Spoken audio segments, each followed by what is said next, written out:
Hi friends, ഇന്ന് നമ്മൾ cycle ട്യൂബിൽ പഞ്ചർ ഒട്ടിക്കുന്ന വീഡിയോ ആണ് ചെയ്യാൻ പോകുന്നത്. അപ്പോൾ ഇത് നമ്മുടെ സബ്സ്ക്രൈബേഴ്സ് കുറേ നാളായിട്ട് ചോദിച്ചുകൊണ്ടിരിക്കുന്ന ഒരു വീഡിയോ ആണ്. അപ്പോൾ നമുക്കിനി വീഡിയോയിലോട്ട് പോകാം. അപ്പോൾ പഞ്ചറായ വീല് നമ്മൾ സൈക്കിളിൽ നിന്ന് അഴിച്ചെടുത്തിട്ടുണ്ട്. അപ്പോൾ നമുക്കിനി ഇതിൻ്റെ ട്യൂബിനെ ഊരിയെടുക്കണം. അപ്പോൾ അതിന് മുമ്പായിട്ട് നമുക്ക് ഇതിൻ്റെ വാൾവ് ഊരി മാറ്റണം. അപ്പോൾ നമുക്ക് ടയർ ഇളക്കാനുള്ള ടയർ ലിവർ സൈക്കിൾ കടകളിൽ വാങ്ങിക്കാൻ കിട്ടും. അപ്പോൾ ഞാനിവിടെ ഒരു ടയർ ലിവർ ഉപയോഗിക്കുന്നുണ്ട്. അതുപോലെ തന്നെ കുറച്ചും കൂടി ലിവറേജ് കിട്ടാൻ വേണ്ടി ടയർ ലിവറിൻ്റെ ഷേപ്പിലാക്കി ഒരു സ്ക്രൂ ഡ്രൈവർ ഉപയോഗിക്കുന്നുണ്ട്.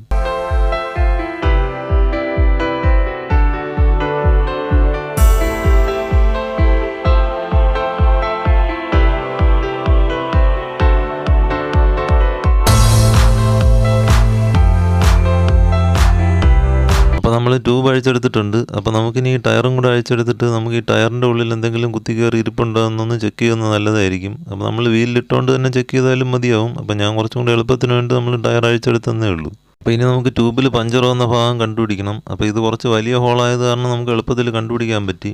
അപ്പോൾ ചെറിയ പിൻ ഹോളൊക്കെ ആണെങ്കിൽ നമുക്ക് ട്യൂബിൽ എയർ നിറച്ചിട്ട് വെള്ളത്തിനകത്ത് മുക്കി നോക്കി കണ്ടുപിടിക്കേണ്ടി വരും. അപ്പോൾ അടുത്തതായിട്ട് നമുക്ക് പഞ്ചർ വന്ന ഭാഗത്ത് ഒരു സാൻഡ് ഉപയോഗിച്ച് നന്നായിട്ട് ഉരച്ച് വൃത്തിയാക്കണം. നമുക്ക് പഞ്ചർ ഒട്ടിക്കാനുള്ള പാച്ചസ് വാങ്ങിക്കാൻ കിട്ടും. അപ്പോൾ നമ്മൾ സാധാരണ സൈക്കിൾ കടകളിൽ പഴയ സൈക്കിൾ ട്യൂബ് തന്നെയാണ് കട്ട് ചെയ്ത് ഒട്ടിക്കുന്നത്. അപ്പോൾ അതേ രീതി തന്നെയാണ് നമ്മളിവിടെ ചെയ്യാൻ പോകുന്നത്. അപ്പോൾ അതിനുവേണ്ടി നമ്മളൊരു പഴയ സൈക്കിൾ ട്യൂബ് എടുത്തിട്ടുണ്ട്. അപ്പോൾ ഇതിനെ നമ്മൾ നേരത്തെ ചെയ്തതുപോലെ തന്നെ സാൻഡ് പേപ്പർ ഉപയോഗിച്ച് ഉരച്ച് വൃത്തിയാക്കണം. അപ്പോൾ അതിനുശേഷം നമുക്ക് ആവശ്യമുള്ള വലുപ്പത്തിന് ഇതിനെ കട്ട് ചെയ്തെടുക്കണം.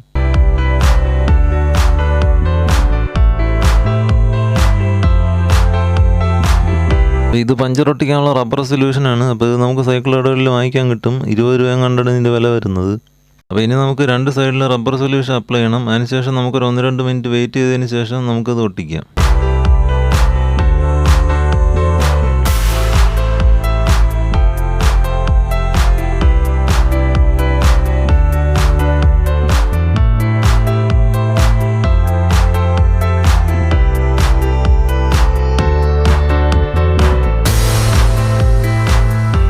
അപ്പോൾ നമ്മളിത് ഒട്ടിച്ചതിന് ശേഷം നമ്മൾ എന്തെങ്കിലും വെച്ച് നന്നായിട്ടൊന്ന് പ്രസ് ചെയ്ത് കൊടുക്കുന്നത് നല്ലതായിരിക്കും.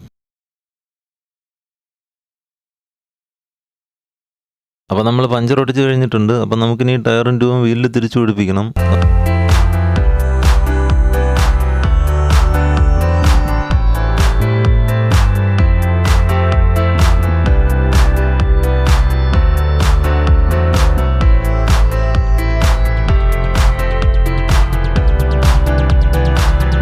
അപ്പോൾ നമ്മൾ ടയർ ഇടുന്ന സമയത്ത് ഈ ടയർ ലിവർ ട്യൂബിൽ കൊണ്ടിട്ട് ട്യൂബ് കംപ്ലൈൻ്റ് ഒക്കെ വരാനുള്ള സാധ്യതകളുണ്ട്. അപ്പോൾ അതുകൊണ്ട് വളരെ ശ്രദ്ധിച്ച് വേണം ഇത് ചെയ്യാനായിട്ട്.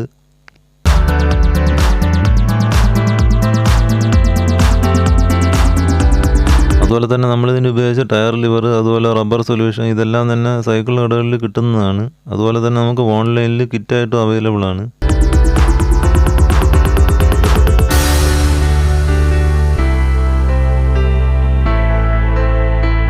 പഞ്ചർ പോലെ തന്നെ വാൽവിൻ്റെ കംപ്ലൈൻറ്റ് കൊണ്ടും ടയറിൽ എയർ നഷ്ടപ്പെടാനുള്ള സാധ്യതയുണ്ട്. അപ്പോൾ അതുകൊണ്ട് ടയർ വാൽവും കൂടെ ഇടയ്ക്ക് ചെക്ക് ചെയ്യുന്നത് നല്ലതായിരിക്കും.